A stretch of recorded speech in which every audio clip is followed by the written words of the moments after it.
Happy Saturday, my little chickadees. It is Saturday, February 25th, and I have a quick moment to sew up some of my Legit Kits mini rows. I've got some fabrics over here. I've got a little finished piece of section 2, A2 I'm working on, and I'm going to be doing A2's piece P right now. Got some time to video. The house is quiet. And I'm going to take advantage of that time to put this guy together. So I've got, when I work with the fabrics, I'm a cut out the fabric as I go person. Some folks get the kits, they organize everything, they cut all of the fabrics per the cutting guide immediately, so they have it all ready to go. That while I adore that because I love the organization of that, it's too much for my little brain. I learned FPP by doing it as I go. Like, that's how it made sense to me, so that's kind of what's stuck with me. Good or bad, you do it your way, you figure out what works for you. I recommend watching lots and lots of videos if you want to try foundation paper piecing. There's a million folks out there. There's really great people. There's Yvette Renee and Pride and Joy, obviously Legit Kits. There's, of course, I'm not going to remember all the people that I've watched now because I'm trying to say it during a live recording, but you know, there's a bunch of people out there to watch and get ideas from, so I always recommend watching as much as possible. I watched and watched and watched before I ever put my first pieces together, because it kind of felt like visualizing it. Any sports people out there, if you've played like baseball or just any sport, and visualization is a lot of the pre-work you do. Visualize hitting the ball and hitting it over the fence. I did a lot of visualization before I ever started sewing or quilting anything, and I did the same before I ever started FPP. Watched a lot to get ideas on how people did it and what I thought would work best for me, and then picked up even more tips and tricks for myself as I started working on all these projects. So that was a very preachy moment. I'll hop down off my soapbox and we'll get to work. So I cut out the pieces and I put them in order, numbered order, 1, 2, 3, and 4. So we have 1, 2, 3, and 4. Lots of blues for this piece. This is the shadowed part of the rose. And so it's a lot of really pretty kind of like gray blues. So we're gonna go ahead and we're gonna get started. With the solids, it doesn't matter which is right side or wrong side, which is so much easier when you're doing FPP to not have to worry about that when you're also trying to think of all these angles that you're sewing at. And I cut with enough to cover. I don't know why I cut these papers with pinking shears. It's what was closest at hand, so I did. I don't always do that. It doesn't really matter, but what I always do is cut with extra past the 1/4 inch seam allowance to make sure that I'm going to have enough when it's time to sew that up, that I've got a healthy amount, and that when it's time to trim it down, I've got a healthy amount over, in case I mess up. But so the sewing lines of a FPP piece are going to be facing up when you're sewing it together, but when you're putting the pieces together to get ready to sew, you're going to turn it over, make sure that you've got all your coverage. Piece 1 will be the only piece that the right side faces up when you've got it, when you're looking at it like this. If this was a printed fabric, you would then put it right sides together, because when you sew this line, and you set your seam and then you flip it over, then your right side is going to be up. So when you're doing foundation paper piecing, it's kind of always a mirror image. It's not kind of, it is a mirror image that you're looking at and flipping and pressing to what you're looking at when you're sewing the pieces together. All right, that's a lot of talking. Another thing that you might do for your first piece is a lot of folks will put a dab of glue to hold the first piece down so that you're able to line up your second piece without trying to, my iron's yelling at me, without trying to wrangle both pieces. So I'm going to put a little dab just in the, well, I guess a little bit more than a dab, but just in that inside part. There we go. And then line this up again so that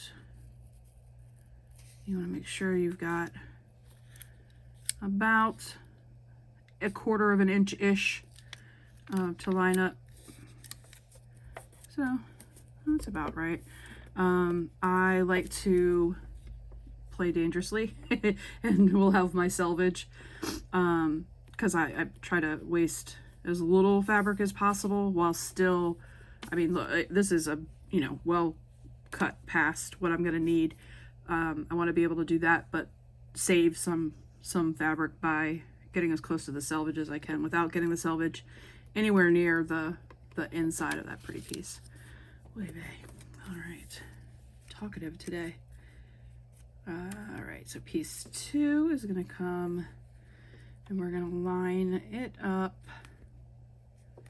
And you can kind of see that this second piece, I don't know if you, yeah, you can see that in the camera. Okay, cool.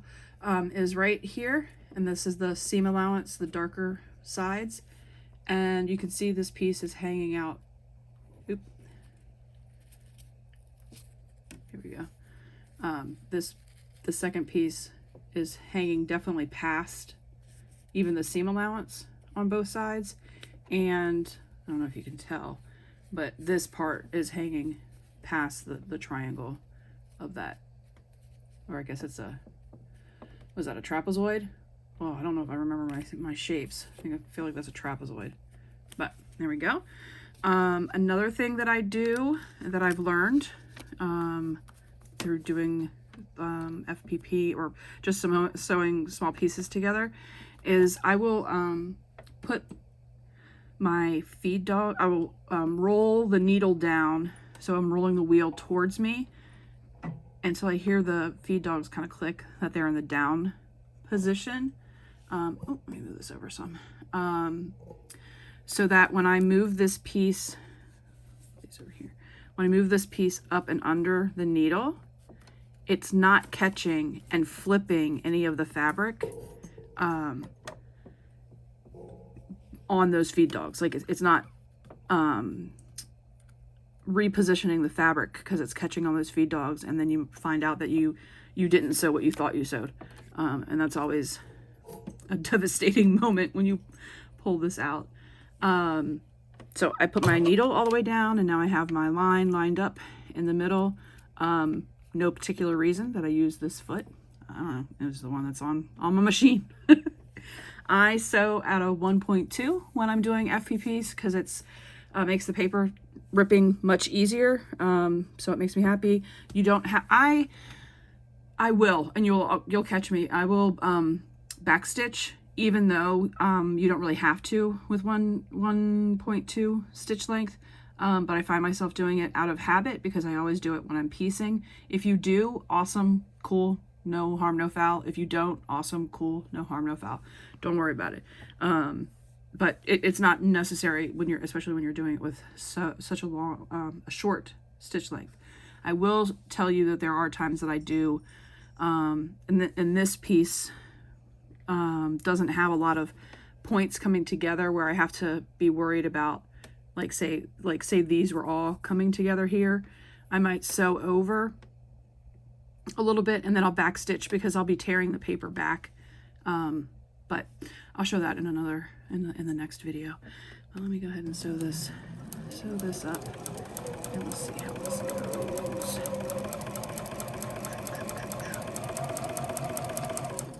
There we go. Now I will have to beg your patience. I am not set up yet to have 2 cameras going, so I won't be showing the ironing process, but I try to keep it neat and clean, and keep as much bulk out of the way as possible. And just the extra threads, that just adds up over time as extra bulk in the piece that you don't necessarily need. So I just go ahead and get it cleaned up. No reason not to. So what I'm going to do is set my seam, flip this up.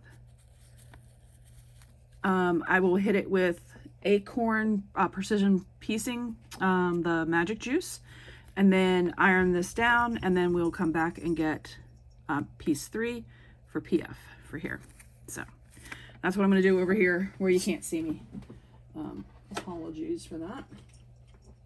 It's nothing too exciting. I may trim this down a little bit because I think I feel it's like a little bit over 1/4 of an inch. I usually do 1/8 of an inch for paper piecing, but what I've found is when I've been doing that with all these tiny pieces, and I'm sure it probably won't look like this once I take the paper off, but it makes like a, oh, hi cat, makes a more pronounced ridge where the 2 pieces come together, and I don't like it. I haven't decided if when the pieces come out it removes it enough for me to be happy with, but I know that as I'm sewing them together it's making me not happy. So I've gone back to a 1/4 inch piecing these guys together, because I'm going to compare the difference between the first section I did at 1/4 or at 1/8 of an inch and the second section that I'm doing at 1/4, and we'll see how it goes. So I'm ironing it back. I do use my clapper. It's my little mini clapper. Look at how cute this little guy is. I just have rubber bands because if I don't put them somewhere, the cats will end up eating them. My clapper from my friend at Hardwood. I will link them in the description below. But I do add the clapper. It helps keep everything nice and flat while I'm storing all of these pieces. I see the kitty. He's helping me today. That space drop.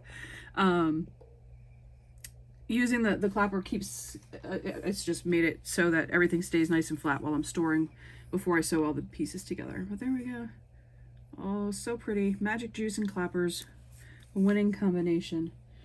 All right, so the next piece is PF. So I'm gonna go ahead and fold this guy back.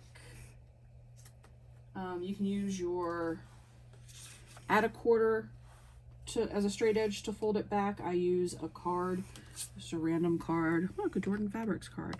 Go Jordan Fabrics. As a straight edge, a thin straight edge to fold the paper back. I'm going to go ahead and cut this at about 1/4 of an inch-ish. I'm not too fussy about that. I definitely feel like that's about 1/4 of an inch, but you don't got to be too fussy about it. And we're going to bring piece 3, which is PF, and we're going to make sure that we can see this is where the triangle is, and we want to make sure we've got a 1/4 of an inch-ish around all sides. So I'm going to bring this guy over here, and I can tell that we've got enough because it's peeking out here, coming all the way down here, and it's definitely, because of that, definitely covering that little triangle. So we are golden there. Flip that over, and then I just become a broken record saying this mantra to myself over and over again. Lower the feed dogs. Slide it slowly. Line it up. Lower the needle.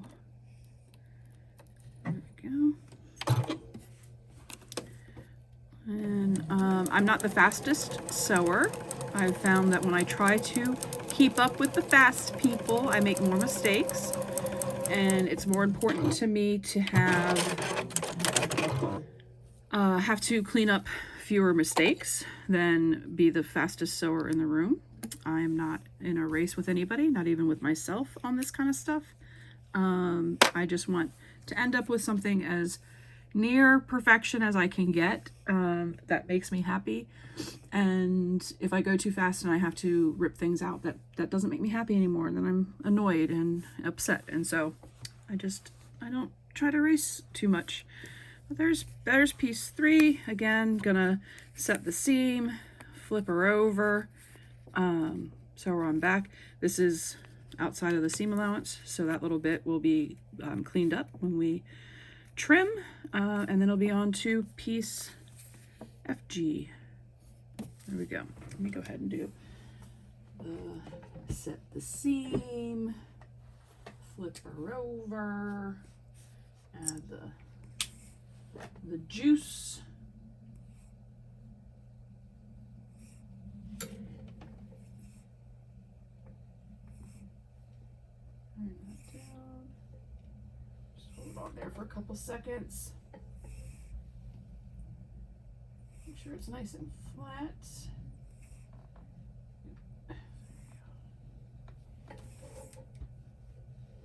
Get a clapper on there. You might notice that the thread that I'm using is it's not my normal thread. I usually always sew pretty much everything when I'm piecing with Aurifil Dove. It's 2600. I think it's kind of a popular one to sew with. But I usually sew pretty much everything with that if I'm piecing. But when I'm doing things that are going to be wall hangings, I really like not being able to see when I push this, these themes back. I like not being able to see any of the threads. And with all these different colors, I'm obviously not going to change thread every piece I put on. It's a very aesthetic thing for me. I like not to be able to see it. So I'm doing it with this monofilament by Superior Monopoly. This guy, which can handle higher heat and not melt like some of the other poly threads. So that's why you'll see me using that, because it irritates me to see my threads. It irritates me to see my threads when I'm doing EPP too. So I haven't sewn EPP with the monopoly thread, but you might see me do it. It might end up happening because I don't know, I'm weird. So this is where I'm going to pull the paper back a wee bit. This is where the small stitch length comes in handy. I'm going to fold this down so we can trim this guy up. And see, obviously we had plenty to help catch any boo-boos I might have made. Trim this down. There we go. Again, not too fussy. It's about there. Then, so I can see the triangle is here. I know I want this. I can feel it over here, well past that. I can feel that piece. What's coming down to about here. So we're well past there. And where is it here? Oh, there it is. So yep, we're good to go. And this is the triangle we're trying to cover. So when we flip on this side, when we flip it back up, we're well over that little triangle and the seam allowance portion of it. All right, if you know the lyrics, sing along. Put your feed dogs down. Bring up, back up your needle. Nice slide underneath position. There we go. Roll your needle down into position. And away we go.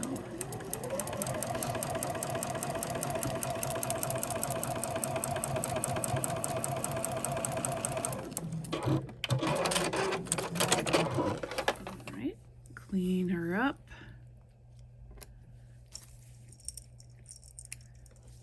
So that, nope, that one's still there. Do a little bit over here. Alright, and so when we flip this guy up, we are well and truly covered. That's going to look good. So I'm going to go back over to my iron, set the threads, flip her over, put the stuff on. The magic juice is the stuff I'm referring to. Stuff doesn't really give you any details, sorry about that. But throw the magic juice on there. Kind of let my iron sit there for just a couple seconds. Throw a clapper on real fast. With that mini little clapper, it covers like the whole block for when those little pieces are that small. So I just warm up the whole piece and then throw the clapper back on the whole piece. So that's what she looks like now. Kind of just a random mess of fabric. I'm gonna go ahead and trim it up and ramble while I'm doing that, and bring her back over in just a second. What I do is line up my 1/4 of an inch. So like these lines, I line up in the white lines on the piece so that I'm making sure that I'm at a 1/4 of an inch from the sew line. Because sometimes the heat of the iron, sometimes because I do use the magic juice, if it happens to go through the 3 layers of fabric onto the paper, it could warp the paper. And if you just assume that, and you line up on this, what should be the 1/4 of an inch, sometimes because of what's happened to the paper, it can not be a true 1/4 of an inch anymore. And you might find that things don't line up. So I always go from the these white lines and make sure that it's on the 1/4 of an inch line